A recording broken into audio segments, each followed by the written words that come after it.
여러분, 전기차 시장의 화려한 시대 익숙하시죠? 하지만 지금 그 무대 뒤편에서 훨씬 더 거대한 전쟁이 시작됐습니다. 바로 에너지 저장 장치, ESS 시장입니다. 한국의 배터리 3사가 생존을 걸고 벌이는 이 거대한 전력적 전환, 그 승부의 향방을 지금부터 추적해 보겠습니다. 자, 시작하기 전에요. 본 내용은 투자 판단에 대한 참고용일 뿐 특정 종목의 매수나 매도를 추천하는 것이 절대 아님을 명확히 알려드립니다. 모든 투자의 최종 책임은 투자자 본인에게 있다는 점 꼭 기억해 주세요. 전기차 엔진이 잠시 식어가는 지금 우리 투자자들이 던져야 할 질문이죠. 배터리 산업의 다음 성장 엔진은 과연 어디서 다시 뜨겁게 불타오를까요? 그 해답의 실마리를 지금부터 함께 찾아보겠습니다. 오늘 우리가 함께 살펴볼 내용입니다. 먼저 전기차 시장에 맞닥뜨린 캐즘 현상을 진단하고요. 이어서 새로운 황금알을 낳는 거위로 떠오른 ESS 시장을 분석하겠습니다. 그리고 배터리 3사의 거대한 전략 전환과 핵심 기술 전쟁, 마지막으로 2026년을 내다보는 투자자로서 우리가 반드시 확인해야 할 핵심 체크 포인트까지 차근차근 짚어보겠습니다. 첫 번째 이야기, 바로 전기차 캐즘입니다. 그렇게 잘 나가던 배터리 산업의 심장, 그 주력 엔진이 왜 갑자기 삐걱거리기 시작했는지 그 근본적인 이유부터 한번 파헤쳐보죠. 캐즘이라는 단어 들어보셨을 겁니다. 새로운 기술이 얼리 어댑터라는 초기 시장을 넘어 대중에게 확산되기 직전에 나타나는 일시적인 수요 정체 구간, 마치 깊은 계곡 같은 건데요. 지금 전기차 시장이 바로 이 예측은 했지만 피하기는 어려웠던 캐즘의 한가운데에 빠져 있는 겁니다. 화면에 보이는 이 그래프가 현재 상황을 아주 명확하게 보여줍니다. 보세요. 전기차 시장의 성장세는 한풀 꺾인 반면에 ESS 시장은 무려 23% 이상 폭발적으로 성장하면서 완전히 다른 길을 가고 있죠. 바로 이 디커플링, 즉 탈동조화 현상이 오늘 이야기의 가장 중요한 출발점입니다. 그렇다면 이 위기 속에서 새로운 기회는 어디에 있을까요? 네, 바로 새로운 황금 거위 ESS 시장입니다.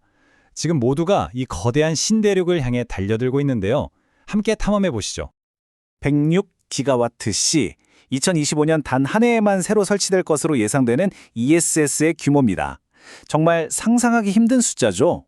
이건 단순히 숫자가 아니라 에너지 시장의 판 자체가 완전히 바뀌고 있다는 강력한 신호입니다.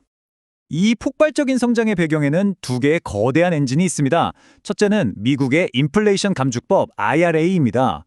특히 이 법원의 FEOC 규정, 즉 해외 우려 기업 규제는 사실상 중국산 배터리의 진입을 막아서 한국 기업에게는 아주 거대한 기회의 문을 활짝 열어준 셈이죠. 둘째는 바로 AI 데이터 센터 붐입니다. 단 1초의 정전도 용납할 수 없는 AI 서버는 타협이 불가능한 고품질의 전력을 요구하면서 ESS의 새로운 수요를 만들어내고 있습니다.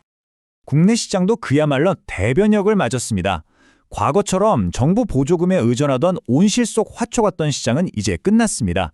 이제는 가격, 품질, 그리고 무엇보다 안전성으로 정면 승부해야 하는 중앙계약 시장이라는 아주 치열한 전쟁터로 변모하고 있습니다.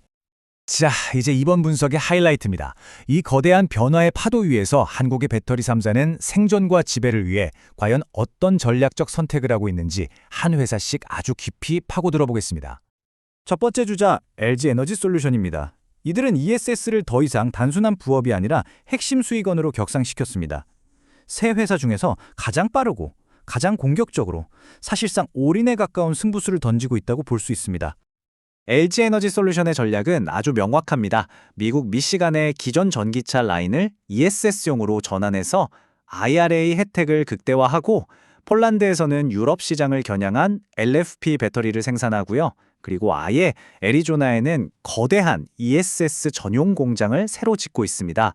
전 세계 생산망을 ESS 중심으로 재편하는 대수술에 들어간 겁니다. 이 표를 보시면 그 변화가 얼마나 극적인지 한눈에 들어옵니다. 전기차 부문은 수요 정체로 가동률을 조절하는 반면 ESS 부문은 라인 전환을 가속하면서 매출이 100% 이상 폭증하고 있죠. 말 그대로 한 회사 안에서 완전히 다른 두 개의 세계가 펼쳐지고 있는 셈입니다. 다음은 삼성 SDI입니다. LG 에너지 솔루션의 속도전과는 정반대의 길을 걷고 있죠. 이들은 무리한 외형 확장보다는 수익성과 기술적 우위, 즉 질적 성장을 추구하는 아주 신중하고 정교한 전략을 구사하고 있습니다. 삼성 SDI의 전략은 한마디로 초격차입니다. 데이터 센터처럼 최고의 성능이 필요한 프리미엄 NCM 시장에서는 압도적인 기술력으로 지배력을 유지하고요. 동시에 2026년부터는 미국에서 LFP 양산을 시작하면서 거대 볼륨 시장에도 진입하는 이른바 투트랙 전략을 펼치고 있습니다. 마지막 주자 SK온입니다. 가장 늦게 뛰어들었지만 가장 대담한 목표를 제시했죠. 바로 전체 영업이익의 50%를 ESS 사업에서 창출하겠다는 겁니다. 여기에는 반드시 흑자 전환을 이뤄내고 현재 낮은 가동률의 공장을 살려야만 한다는 절박함이 짙게 깔려 있습니다. SK온에게 ESS는 선택이 아니라 생존의 문제입니다. 과거처럼 매출 100%를 변동성 큰 EV 배터리에만 의존하는 구조에서 벗어나지 못하면 미래를 담보할 수 없죠. 따라서 현재 가동률이 낮은 공장들을 ESS 라인으로 전환하는 것은 그들에게 선택이 아닌 필연더린 승부수라고 할 수 있습니다. 그렇다면 이 ESS 시장 과연 어떤 기술로 공략해야 할까요? 여기서 바로 LFP와 NCM의 기술 전쟁이 벌어집니다. 이 선택은 마치 묵묵하고 안전한 일꾼과 빠르고 강력하지만 비싼 경주마 중에서 누구를 선택할 것인가의 문제와 같습니다. 이 표가 모든 것을 말해줍니다. 에너지 밀도는 NCM이 높지만 가격과 화재 안정성에서는 LFP가 압도적인 우위에 있습니다. 바로 이 두 가지 장점 때문에 LFP는 전체 ESS 시장의 80% 이상을 장악해버렸습니다. 기술의 K배터리를 외치던 우리 기업들이 자존심을 접고 LFP 생산에 뛰어들 수밖에 없었던 이유가 바로 여기에 있는 거죠. 결국 기술 전쟁의 본질은 무엇이 더 좋은가가 아니라 어디에 더 적합한가의 문제입니다. 고성능이 필수인 데이터 센터는 NCM을, 비용 효율과 안정이 중요한 거대한 전력망은 LFP를 선택하는 것이죠. 그리고 지금 시장의 절대 다수는 바로 이 전력망용 ESS, 즉 LFP를 원하고 있습니다. 자, 이제 마지막 장입니다.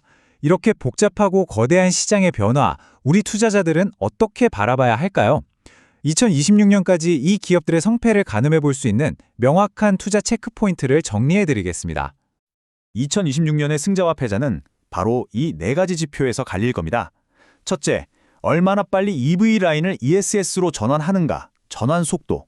둘째, LFP를 얼마나 안정적으로 또 저렴하게 대량 생산하는가, LFP 양산. 셋째, 실제 미국과 한국에서 얼마나 계약을 따내는가, 수주 성과. 그리고 마지막으로 화재로부터 얼마나 안전한 기술을 가졌는가, 안전성 리더십. 이 네 가지를 꼭 기억하십시오. 거대한 전환의 총성은 이미 울렸습니다. 과연 2026년 이 새로운 ESS 시장의 왕자는 누가 차지하게 될까요? LG의 속도, 삼성의 품질, SK의 절박함 중 시장은 과연 누구의 손을 들어줄까요? 그 결과는 아직 누구도 알 수 없습니다. 이상 주식으로 세상 이야기였습니다.